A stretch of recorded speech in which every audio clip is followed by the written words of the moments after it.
যখন বাচ্চাদেরকে নিয়ে ওই ধরনের জিনিসগুলো হচ্ছে, so it's getting too much. আমার আজকের ভিডিওতে আমরা আলোচনা করব শবনম বুবলির মেয়েকে ঘিরে সামাজিক মাধ্যমে ছড়িয়ে পড়া বিভিন্ন মন্তব্য এবং এই নিয়ে মানুষের প্রতিক্রিয়া। সম্প্রতি সামাজিক মাধ্যমে কিছু মানুষ বুবলির মেয়েকে নিয়ে আপত্তিকর কষ্টদায়ক মন্তব্য করেছে। এই সব মন্তব্যের পক্ষে কোনো নির্ভরযোগ্য প্রমাণ প্রকাশিত হয়নি। অনেকেই প্রতিবাদ জানিয়ে বলেছে, কোনো শিশুকে তার জন্ম বা পারিবারিক বিষয় নিয়ে অপমান করা কখনোই গ্রহণযোগ্য নয়। অনেক ভক্ত, সাধারণ মানুষ এবং সামাজিক মাধ্যম ব্যবহারকারী মন্তব্য করেছে যে একটি শিশুর কোনো ব্যক্তিগত বা পারিবারিক বিষয় নিয়ে তাকে আক্রমণ করা মানবিক নয়।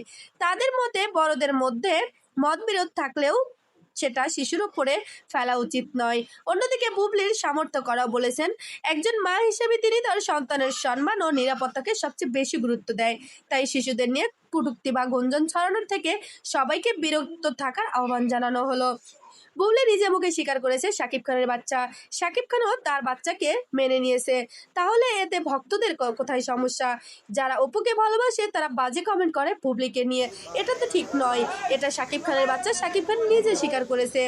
সামাজিক মাধ্যমে অনেকে লিখেছে, মত প্রকাশের স্বাধীনতা থাকলেও যেন তা কারো সম্মানহানি বা একটি শিশুর মানবিক ক্ষতির কারণ না হয়। তারা সবাইকে দায়িত্বশীল আচরণের অনুরোধ করেছে। সবশেষে বলা যায়, এই বিষয়টি নানা আলোচনা থাকলেও কোনো শিশুকে লক্ষ্য করে অপমানজনক মন্তব্য করা উচিত নয়। আমাদের উচিত যাচাই করা তথ্যের ভিত্তিতে কথা বলা এবং গুঞ্জন ও ভিত্তিহীন তথ্য ছড়ানো থেকে বিরত থাকা।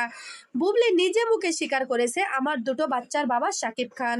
যদি শাকিব খান তার বাচ্চার বাবা না হতো, তিনি সরাসরি বলতে পারতো না এভাবে। তিনি মিডিয়ার সামনে স্পষ্ট বলেছে, আমার সন্তান বৈধ। আর তাদেরকে সম্মানের সাথে কিন্তু শাকিব খান বাসায় নিয়ে গেছে। এখন তারা বেশ ভালো আছে, একসাথে আছে। আমরা সবাই দোয়া করব তারা যেন খুব ভালো থাকে।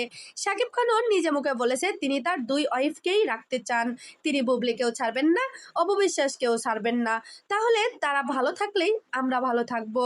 তারা যদি মিডিয়াতে এটা ওইটা বলে, এটা আরো বেশি বড় হয়ে যায়। বন্ধুরা, চলুন তাহলে আমরা সবাই তাদের জন্য দোয়া করি, তারা যেন সুখে থাকে, ভালো থাকে। ভিডিওটি যদি ভালো লাগে তাহলে লাইক, কমেন্ট এবং শেয়ার করতে ভুলবেন না।